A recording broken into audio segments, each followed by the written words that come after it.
Good evening. I'm Isabel Armstrong. I'm chairing this Hilda Hulme lecture for 2021 this evening. Before I introduce our speaker, I have a few small announcements to make. First of all, live automatic transcription will be available throughout the lecture, and if you would like to switch these off, you can do so by clicking the live transcription button at the bottom of your screen and selecting the hide subtitle. Please note that the chat will be disabled throughout the lecture. If you would like to ask a question in the Q&A session, please use the Q&A button in the session. The Hilda Hulme Memorial Lectures were established in 1985 following a donation from her husband, Mr. Mohammed Aslam, in memory of her. Hilda was a reader in the English department of UCL, a place in which there were actually very few women. She was a fiercely independent Yorkshire woman, and she worked in Shakespeare studies, in language, and in the 19th century. And the topics of the Hilda Hulme are in those three areas. They've been given by very distinguished people: Barbara Hardy, Jerome McCann, Helen Vendler, Stanley Wells, Rosemary Ashton, and Hilary Fraser. Now to turn to our lecturer of this evening. I'm so delighted to welcome a speaker who has been a colleague at Birkbeck and was such a delightful person to live with in that context. Steve Connor is a dazzling and prolific critic, always surprising us. He has written on individuals, on Beckett, James Joyce, Dickens. He's written on postmodernist culture and theories of the contemporary, but he specializes, it seems to me, as well as in these more orthodox categories of criticism, in quite unusual and taxonomically totally surprising forms of research. Dumbstruck, for instance, a cultural history of ventriloquism; Paraphernalia, magical things; The Book of Skin, a philosophy of sport; Dream machines, technographies. This was quite recent, where he explores imaginary machines, including ourselves.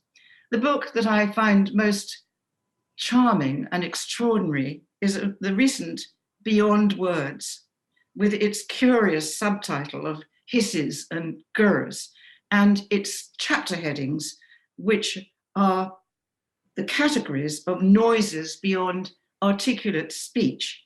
So the chapter headings will run ahem, or or hiss, or or grr. And when we open these chapters, we find a quite extraordinary polymathic range of thinking and understanding, which is truly amazing. In the chapter, for instance, Steve ranges from the Upanishad to a passage to India. He is a polymath, a ludic and searching polymath, a playful and profound one. Steve Connor. Thank you so much for that, Isabel. It's such a pleasure and such an honor, an intense, but also really rather strenuous honor to have been asked to give the 2021 Hilda Hulme lecture. It's an honor that becomes the more arduous the later one comes in the series of such distinguished lecturers, stretching out like the succession of royal apparitions in Macbeth. For it means that one has to try to live up not just to Hilda Hulme's own example, but that of one's own antecedents.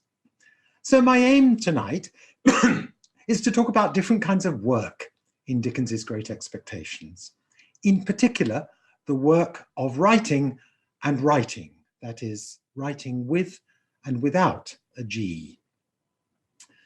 The opening of Hilda Hulme's explorations in Shakespeare's language explains that her purpose is to bring together the common currency of Elizabethan speech and the heightened language of dramatic art. She makes it clear it was as a linguist that she first became concerned with the less literary English, as she puts it, of Shakespeare's time. But this involves a kind of co-creation between dramatist and audience. Excuse me. And she focuses on Shakespeare's drama because she says there is more in the cut and thrust of dramatic dialogue than the more musically organized or secret language of the poems.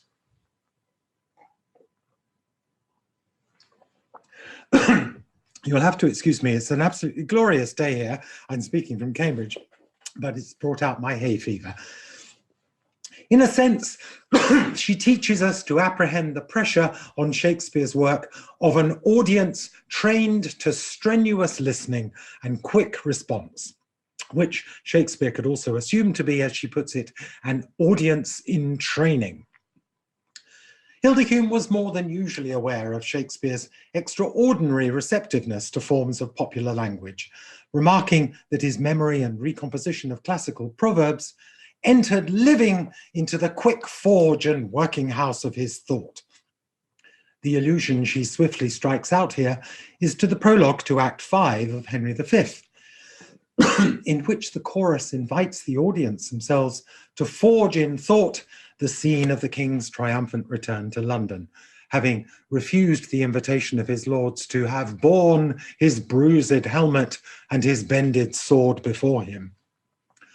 When we are exhorted, now behold in the quick forge and working house of thought, how London doth pour out her citizens, it's the playhouse that is the working house of thought, the thought of the citizens pouring out of their workplaces into the street theatre of pageant, and in the process, of course, in the process, forging themselves in thought.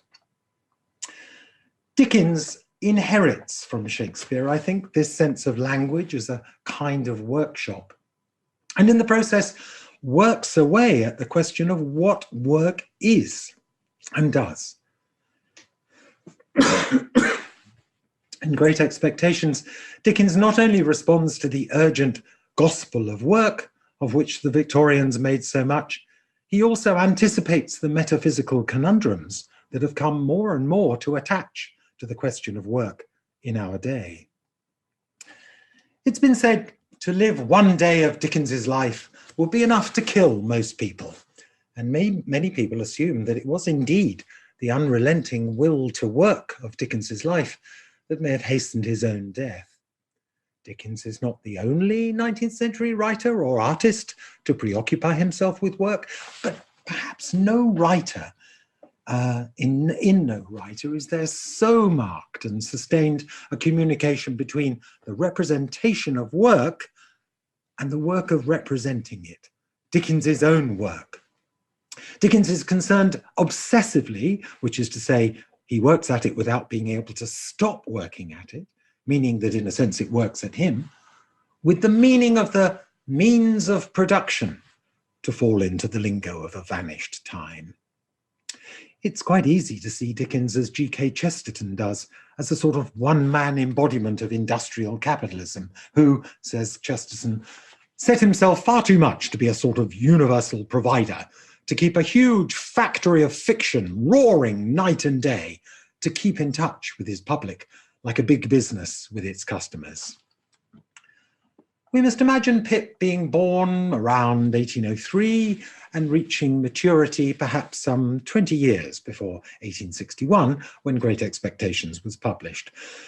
And the novel seems largely set in a world not only, as Pip tells us, before the age of daguerreotypes, but also before the age of the huge heavy industry that features in a novel like Hard Times.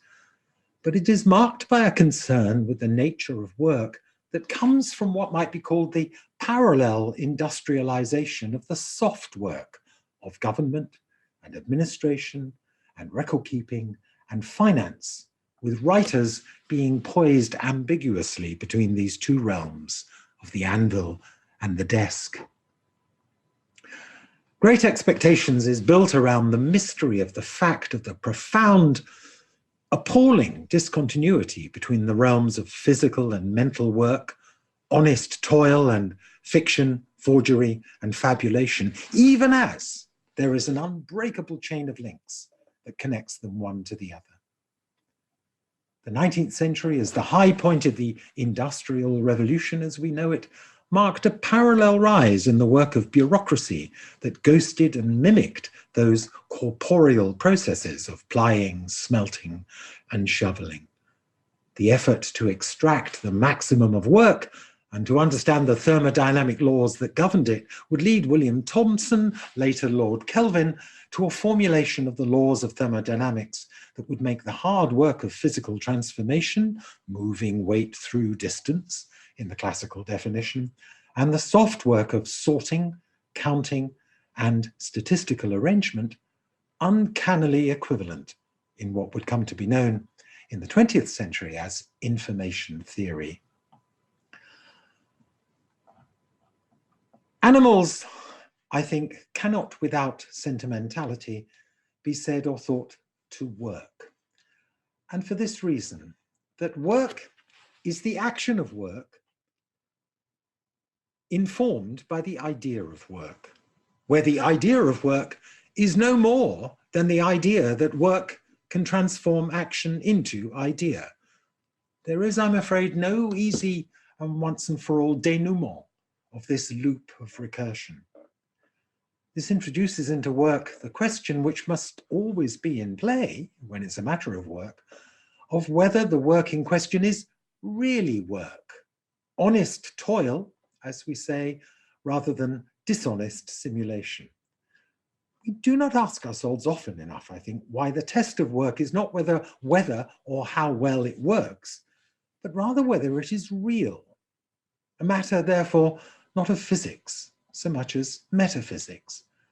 In fact, we must recognize, and Dickens will have us recognize in Great Expectations, that trickery, pretense, and simulation are welded together with the idea of work right from the beginning. Honest toil can always slither away into glib and oily art.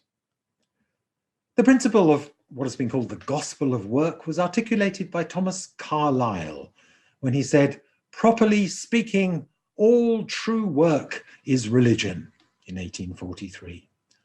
Older than all preached gospels was this unpreached, inarticulate, but ineradicable, forever enduring gospel.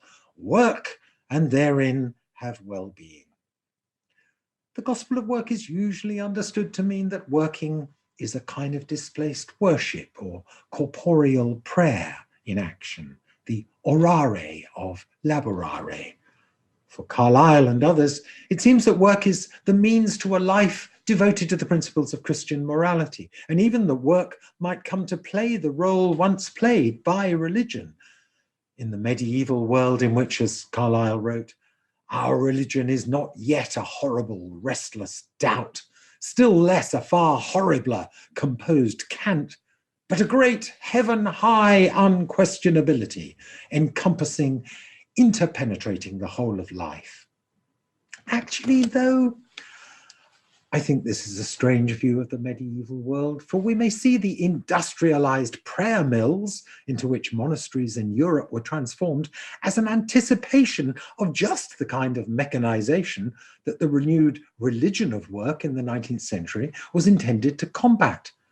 The idea of the gospel of work can be taken at once literally and in a stronger, stranger sense that Carlyle cannot have meant.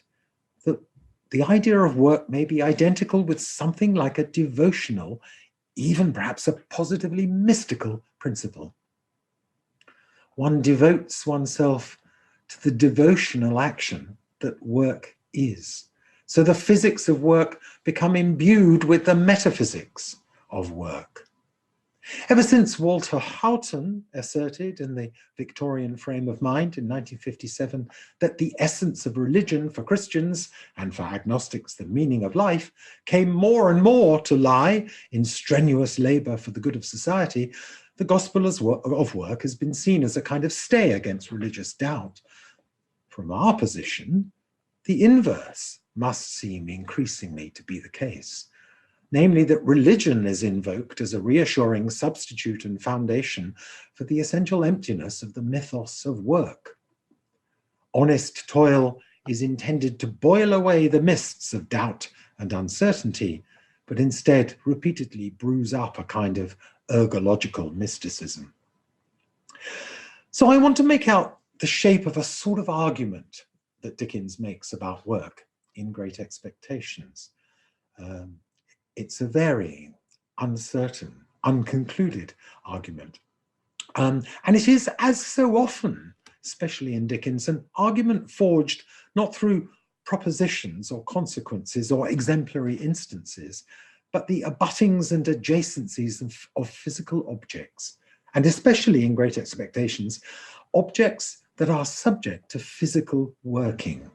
In many other writers, items from the material world are made to carry or bear out thematic concerns, often introduced in the form of emblems or motifs in the narration. The web in George Eliot's Middlemarch, the motif of the cracked bowl in Henry James's The Golden Bowl. But in Dickens's work, the vagrant argument of things is much less governed by novelistic theme or meaning, seeming to emerge through chains of delinquent insistence and sometimes insidious intent, like something almost being said that goes beyond thematic government. The pen that should order and subdue the world of mute things is subject to the transformations wrought by those things, becoming at one point in the novel one of them, in the pen with which a celebrated forgery had been committed, which is kept on display among Samuel Wemmick's collection of criminal curios. As Joe Gargery moralistically affirms, life is made of ever so many partings welded together. Getting a living. More than any other writer of the 19th century, I think Dickens is concerned with the process of what had come to be known as getting a living. The phrase occurs right at the beginning of the novel, at a point where there can be no reasonable expectation that the young Pip can have any thoughts of getting any such thing. As Pip tells us that, to 5 little stone lozenges, each about 1.5 feet long, which were arranged in a neat row beside their grave and were sacred to the memory of 5 little brothers of mine who gave up trying to get a living exceedingly early in that universal struggle, I am indebted for a belief I religiously entertained that they'd all been born on their backs with their hands in their trousers pockets and had never taken them out in this state of existence. The universal struggle seems to make for the interchangeability of simply living with getting a living. Death, by contrast, is identified here not, as is conventional with restful sleep, but as a kind of idle malingering, waiting perhaps for something to turn up, with that extraordinary conceit of having been born and buried with your hands in your trousers pockets. Later in the novel, Dickens will share a rather similar joke about the crossed legs of the memorial representations of crusaders as a reminder of this chaste comportment. On the one hand, being born with your hands in your pockets implies being disinclined to be born at all, since the posture seems to dispose you in advance to the horizontal inclination of the grave. On the other hand, so to speak, the idea of being buried in this posture implies a kind of shifty detachment, even from one's own post-mortem condition, making this state of existence no existence or settled state at all. When the verbal noun living recurs, as it frequently does in Great Expectations, it's often in association with the idea of pockets. Dickens allows himself, or at least the character he named, Herbert Pocket, a feebly evasive joke on the word living when Herbert is telling Pip of his fiancée's invalid father. Her father had to do with the victualling of passenger ships. I think he was a species of purser. What is he now? Said I. He's an invalid now, replied Herbert. Living on the first floor, said Herbert, which was not at all what I meant, for I had intended my question to apply to his means. We hear not very much more of this man, or rather we hear much more of him than we come to know about him, in the fact that he makes tremendous rows, roars and pegs at the floor with some frightful instrument. The mad, menacingly empty sonority of this histrionic strutting and fretting conveys the narrative immediately to another embodiment of vacuous business, and oddly enough, via the filling of an awkwardly vacant moment in the text with the searching of a pocket. As we contemplated the fire, we read, and as I thought what a difficult vision to realize this same capital sometimes was, I put my hands in my pockets. A folded piece of paper in one of them attracting my attention, I opened it and found it to be the playbill I had received from Joe relative to the celebrated provincial amateur of Roskian renown. And bless my heart, I involuntarily added aloud, it's tonight.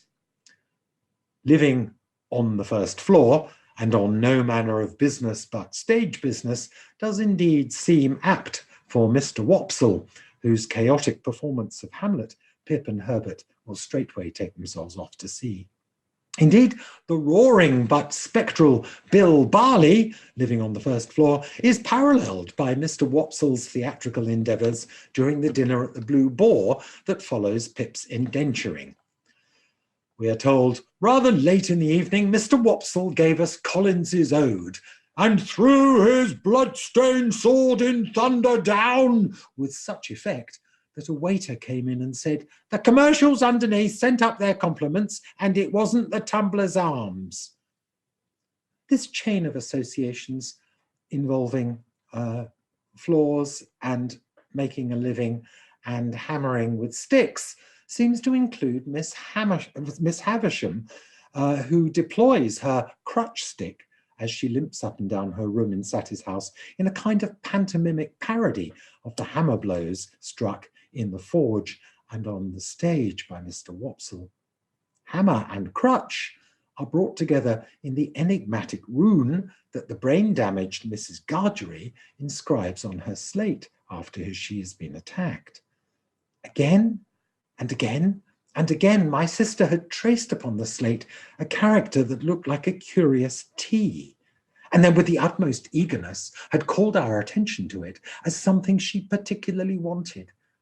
I had in vain tried everything producible that began with the T, from tar to toast and tub. At length it had come into my head that the sign looked like a hammer, and on my lustily calling that word in my sister's ear, she had begun to hammer on the table and had expressed a qualified assent.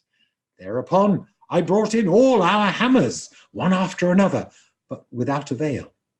Then I bethought me of a crutch, the shape being much the same, and I borrowed one in the village and displayed it to my sister with considerable confidence. This pseudo-ergodic chain of sticks and hammers extends to the location of Pip's education at the hands of his tutor, Matthew Pocket, as well as of the disorganized tumbling and general perplexity in the house in, where else could it be, Hammersmith. The word living returns in the first interchange Pip has with Magwitch on his return to London, as Pip asks, how are you living?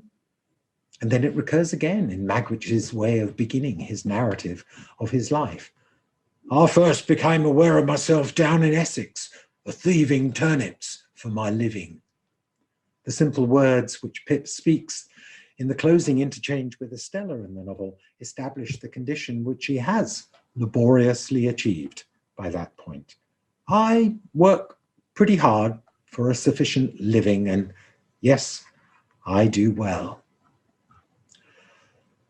Although the novel is marked by Joe Gargery's strong sense of the virtue of industry, as it's described, Great Expectations resembles other Dickens novels too, in the abundance of its evocations of lethargic indolence, the counterpart to the forge being Miss Havisham's Satie's house, or rather, the disused brewery that is the permanent reminder of the ruined business of her life and inheritance.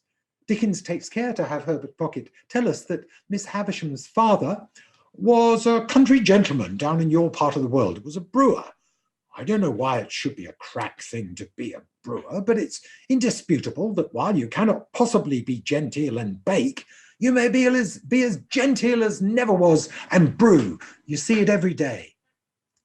The gentility of brewing for Dickens seems to have much to do with its condition of haunted, languid ruin, not quite lifeless, but the sour simulacrum of life on which the text insists. There were no pigeons in the dovecot, no horses in the stable, no pigs in the sty, no malt in the storehouse, no smells of grains and beer in the copper or the vat. All the uses and scents of the brewery might have evaporated with its last reek of smoke. The link established in Pip's opening fancy between making a living and the institution of the pocket produces variations throughout the novel. It seems, by the way, that Dickens, who made lists of names for possible use in his fiction, may have encountered the name Pocket in 1858, when he stayed at the George Hotel in Nailsworth, where the landlord was a Mr. Pocket, spelt with 2 T's. Pockets are implicated, for example, in the tableau vivant. Dickens, scarcely vivant, in fact, Dickens provides of the languorous business untransacted in the village street. Mr. Pumblechook appeared to conduct his business by looking across the street at the saddler, who appeared to transact his business by keeping his eye on the coachmaker, who appeared to get on in life by putting his hands in his pockets and contemplating the baker, who in his turn folded his arms and stared at the grocer, who stood at his door and yawned at the chemist. The novel gives us also, of course, Miss Havisham's parasitic relative, Sarah Pocket, and her husband, Matthew, already mentioned, and the funereal reminiscence of the first description of the slouching, work-shy Orlick, who on working days would come slouching from his hermitage with his hands in his pockets and his dinner loosely tied in a bundle round his neck.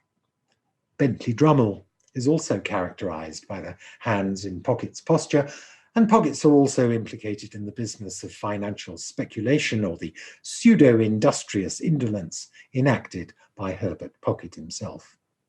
I think I shall trade also, said he, putting his thumbs in his waistcoat pockets, to the West Indies for sugar, tobacco, and rum, also to Ceylon, especially for elephants' tusks. You will want a good many ships, said I. Perfect fleet, said he. Quite overpowered by the magnificence of these transactions, I asked him where the ships he insured mostly traded to at present. I haven't begun insuring yet, he replied. I'm looking about me.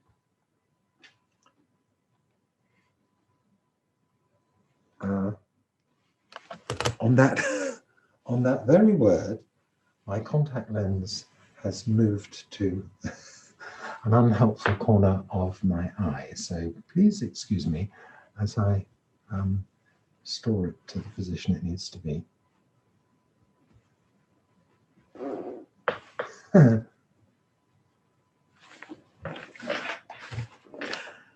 Pockets and property are ludicrously adverted to again in the vague figure of Mrs. Pocket, described as highly ornamental but perfectly helpless and useless, who, when all of her 6 little pockets are in various stages of tumbling up, seems unable to keep track even of her own pocket handkerchief, which she keeps dropping and having to have handed to her by the maid Flopson. And finally, the drowned Compeyson ends up being so horribly disfigured that he was only recognizable by the contents of his pockets. There is a kind of inaugurating source for this chain of pockets in Great Expectations. In a joke that is as absurdly physical as it's metaphysical, if a pocket is a positive space of absence about your person, Pip has to cope with the absence even of the positive space of the pocket. It is this absence of a pocket, at least one large enough to conceal a crust of bread and a file, which requires Pip to secrete them down his own trouser leg, thereby, in a sense, making a pocket of his own person. Dickens cannot have believed his luck when he realized he could contrive a scene in which, hastily hiding the crust of bread, while Joe momentarily looks away at the table, Pip can be accused of having bolted his food, meaning swallowed it down hastily without chewing. The primary meaning of the simple but vastly adaptable English word bolt seems to be that of a projectile, as in a crossbow bolt, which is then transferred to any sudden, impulsive or convulsive movement, as in a lightning bolt or one who sits bolt upright. But the word had come by the 14th century to be applied to the shackle or fetter applied to the leg of a captive, as it is in Magwitch's case. Pip's sense of guilt will come to be focused in the sense of a load on his leg, as though he were literally fettered by his dishonesty. The two opposed meanings of bolting, of sudden spasmodic movement, and the constraint that prevents it, are drawn enigmatically together in the proverb about shutting the stable door after the horse has bolted, which is so often subject to awkward error, in which the speaker trips themselves up in speaking of bolting the door after the horse has bolted.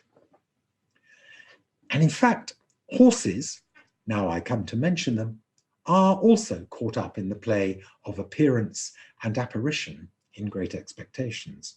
Shoeing horses is, of course, a principal part of Joe Gargery's trade, but horses prove to be strangely phantasmal, or caught up in the process of fabulation or forging throughout the novel.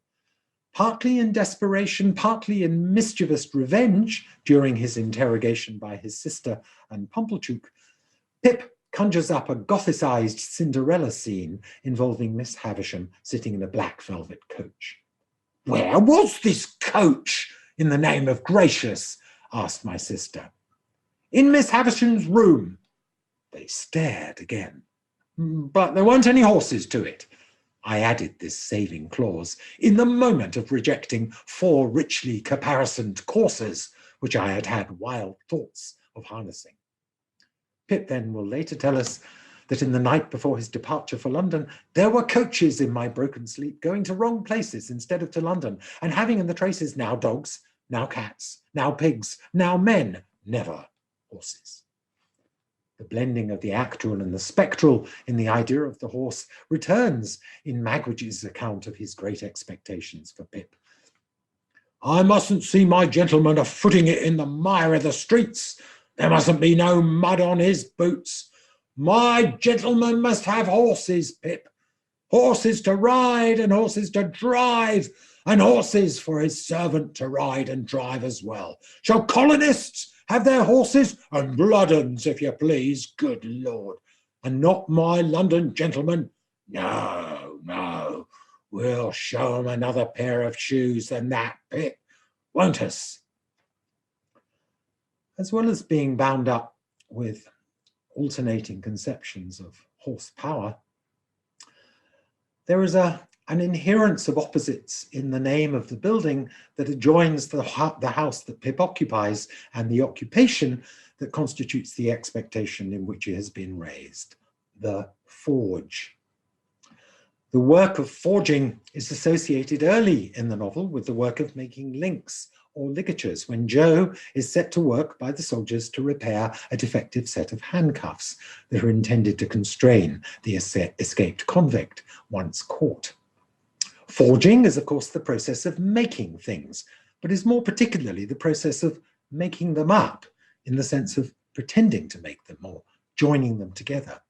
These two meanings of the word forge existed in a kind of steady parallel until the beginning of the 17th century, after which forgery more and more came to mean what it always, in fact, seems to in Shakespeare's usage, in the tautologous false forgeries, to which he refers at the beginning of The Passionate Pilgrim.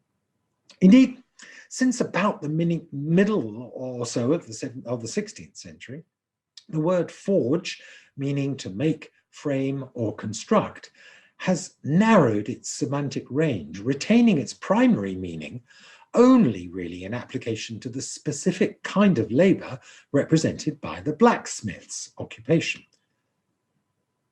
Thomas Heywood's reference in 1624 to a statue of Ceres holding in its right hand what is described as the image of victory most curiously forged still implies honest design rather than deceit. But this is a late appearance of this usage, and it would not long continue after this date. Not only is the devil associated with idleness, proverbially making work for idle hands, one might reasonably surmise, I think, that the long career of the devil consists essentially in being nothing but the personification of the imposture of work. Medieval doctrine indeed avoided the troubling limitation on the powers of God that's implied by the antagonism of the devil by insisting that the devil could only the devil could only perform his work by permission of God, meaning that his power was not real, but simulated. The only power that he had was the power of simulation itself. The observant and neat-fingered being who tormented James Clerk Maxwell with the possibility that it might be possible to perform physical work without the expenditure of any physical energy, simply by sliding a shutter to set fast-moving molecules apart from slower-moving molecules in a volume of gas, this being is aptly known nowadays as Maxwell's Demon, the name which was actually given to Maxwell's conception by William Thomson. Maxwell's notion is a thought experiment of a particularly knotted kind, since it, in a sense, asks if thought could indeed act in experience. In fact, the figure of the blacksmith in folklore is characterized by a curious intimacy between virtue and vice, honesty and imposture, with the devil a frequent visitor in disguise to the blacksmith's forge. The fact that the devil is so frequently outwitted by the figure of the blacksmith, for example, in the story of St. Dunstan nipping the nose of the devil with a pair of pliers, suggests that the power of guile is somehow conceived as part of the operations of the forge. The smoky imagery of hell, which for the Mediterranean Dante was, of course, a place of excruciating frigor, has much of the blacksmith's forge about it. Dickens allows these diabolical associations in to Joe Gargery's forge in the person of Orlick, who teases Pip, as we're told, that the devil lived in a black corner of the forge and that he knew the fiend very well. Also that it was necessary to make up the fire once in 7 years with a live boy, and that I might consider myself fuel. Following the recapture of Magwitch, it's assumed that the convict has come down the chimney to steal a pie, and Joe's file, though in fact it's of course been his temporary confederate Pip. The devil is involved with Pip's desperate, defiant inventions about what has happened in Miss Havisham's house, which are solemn comically reproved by Joe. "There's one thing you must be sure of, Pip," said Joe after some rumination, "namely, that lies is lies. Howsoever they come, they didn't ought to come. And they come from the father of lies and work round to the same." And Dickens takes care to remind us of the many deceitful actions of forgery throughout Great Expectations. The young Pip is told, "People are put in the hulks because they murder and because they rob and forge and do all sorts of bad." As a young man in London, we hear of Jaggers Clerk Wemmick describing the career of one of the criminals, of whom he keeps a bust. "He forged wills, this blade did, if he didn't also put the supposed testators to sleep too." And Magwitch describes the speciality of his criminal partner, Compeyson, in similar terms as swindling, handwriting, forging, stolen banknote passing, and such like. "He'd no more heart than an iron file. He was as cold as death, and he had the head of the devil aforementioned." So Dickens makes the link between authentic and deceitful manufacture difficult to avoid noticing. And in fact, Dickens brings these two realms together that I earlier on characterized as the domains of the anvil and the writing desk In a knockabout but poignant comic scene of Joe the blacksmith engaged in the labor of writing, in fact, going and sitting down at the very desk at which we can imagine Pip himself inditing this story. It's a scene that seems almost to be a dramatization of the identity of the words handwriting and manufacture. At my own writing table, pushed into a corner and cumbered with little bottles, Joe now sat down to his great work, first choosing a pen from the pen tray, as if it were a chest of large tools, and tucking up his sleeves as if he were going to wield a crowbar or a sledgehammer. It was necessary for Joe to hold on heavily to the table with his left elbow and to get his right leg well out behind him before he could begin. And when he did begin, he made every downstroke so slowly that it might have been 6 feet long, while at every upstroke, I could hear his pen spluttering extensively. He had a curious idea that the inkstand was on the side of him where it was not, and constantly dipped his pen into space and seemed quite satisfied with the result. This open metonymic chain of hands, pockets, bread, bolts, cuffs, files, sticks, hammers, pens, papers, ink, handkerchief, all seems to snap together in the return of Magwitch when Pip instantly recognizes him. No need to take a file from his pocket and show it to me. No need to take the handkerchief from his neck and twist it round his head. So the struggle from which Dickens in this novel makes his own living is that between fiction and manufacture. Though work is a recurrent theme throughout Dickens's writing, in no other novel, I think, is the process whereby Dickens is making his own living acted out in such close parallel to the events of the novel. And in fact, in mid-April 1861, when he was embarking on the final stage of the novel, Dickens wrote to John Forster of what he called the general turn and tone of the working out and winding up, concluding, "All the iron is in the fire, and I have only to beat it out." Working has associations throughout Great Expectations also of mechanical operations, proceeding as it were automatically. Probably the most brilliant of these suggestions is the sound that Magwitch makes in his throat. Something clicked in his throat, as if he had works in him, like a clock, and was going to strike. The striking is suggestive indeed of a kind of clockwork, in a sense that will be transferred to the workings of the book itself that we hold in our, as it were, hands. Dickens encourages us at various points to see the working out of his plot as a similar process, at once contrived and mechanical, working itself out, as it were, on its own. This is maybe most emphatically the case in the comparison that Pip draws between the shattering of his hopes and the elaborately murderous stratagem of a sultan in the story that he remembered from James Ridley's Tales of the Genii of 1764. Pip tells us all the work near and afar that tended to the end had been accomplished, and in an instant the blow was struck and the roof of my stronghold dropped upon me. As Stanley Friedman has observed, where Ridley's narrative involves a fiendish device to murder two enchanters who have conspired against the vizier Horror, Dickens makes the contrivance an elaborate deception practiced by Pip on himself.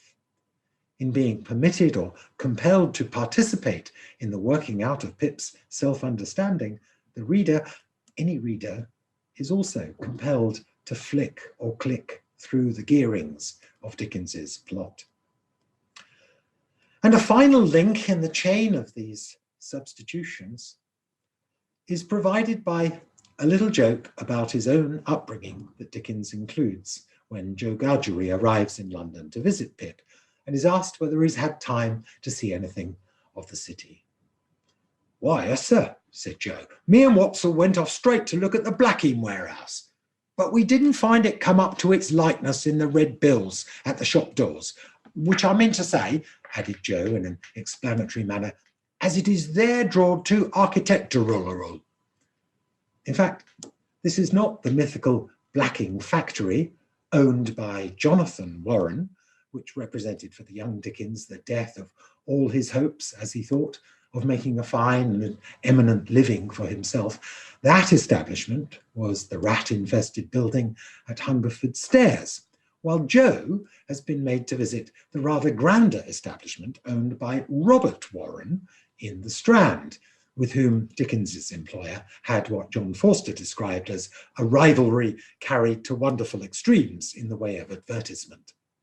Dickens, in fact, records in his specimen of his fragment of autobiography, having to cross to the other side of the Strand when he passed the latter establishment to avoid inhaling the pungent smell of the glue applied to the corks.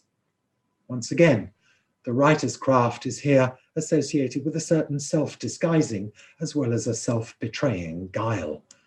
A blacking warehouse might aptly be regarded as a parodic, parogic designation of the writer's trade mechanized, equivalent perhaps to Chesterton's huge factory of fictions.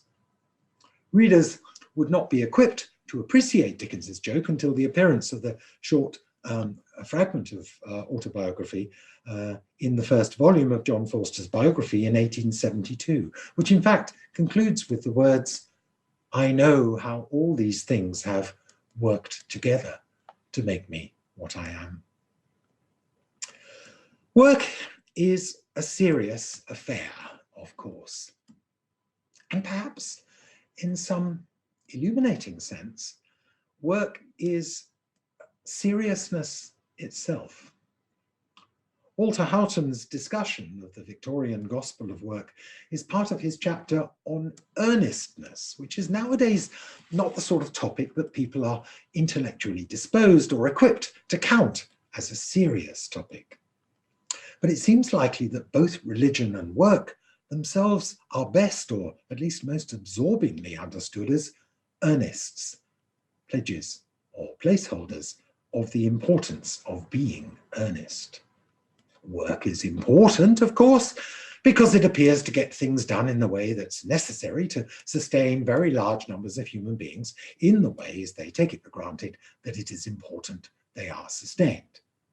As one would expect, academic work on the question of work in universities is concentrated in broad daylight, sober-side subjects like physics, politics, economics, social history, and latterly the data studies that seem destined greyly to pervade the entire field of academic inquiry.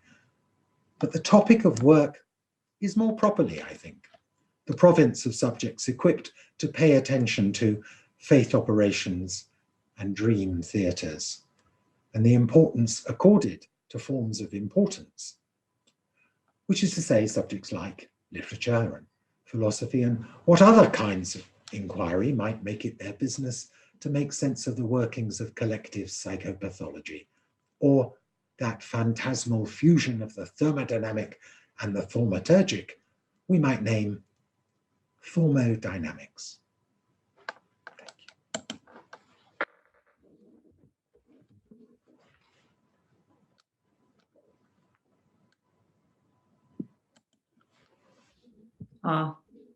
Steve, thank you for a virtuosic discussion. I'm full of it. The idea of the pocket, as it were, the carrying around of emptiness. It's a lovely notion. This talk has been full of really thrilling possibilities, and it's delivered with this eloquence and drama that I'm used to hearing from you. Now, we can take a Q&A. I'm just wondering, would you like to field the questions, or would you like me to convey them to you, or what? I think you would probably convey them from the Q&A, where at the moment it is a little empty pocket.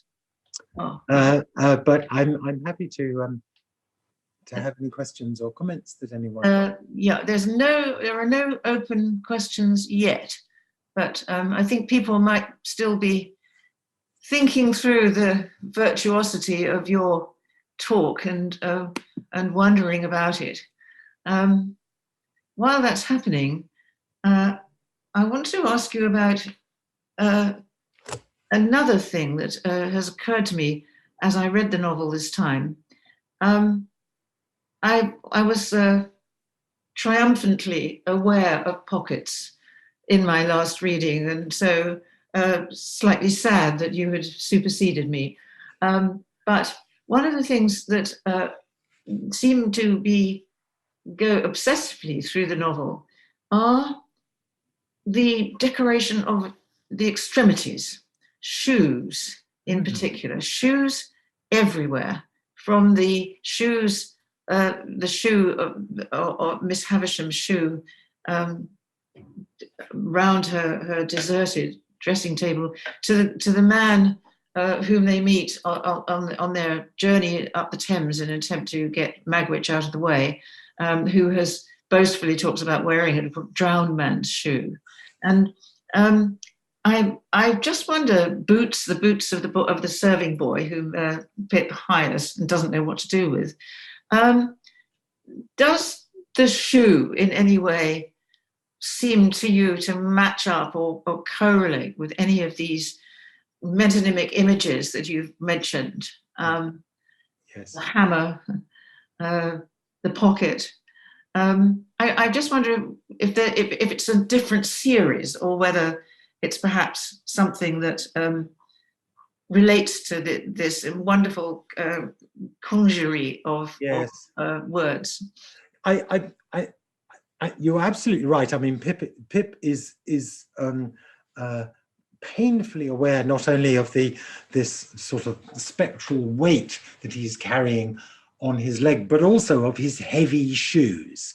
You know, that's the sign of being a common labouring boy, that you've got heavy shoes, and they obviously sort of blur into the horseshoes that are Joe Gargery's stock in trade. You know, that they somehow belong to a phenomenal world of pure weight, pure heaviness, rather than form.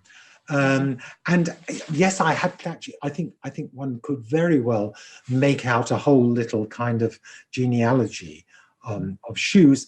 And what I didn't mention there is cuffs as well. There's quite a lot of business with that other kind of extremity, which are cuffs, which are meant, I'm sure, to remind us of the handcuffs that feature early on in the novel.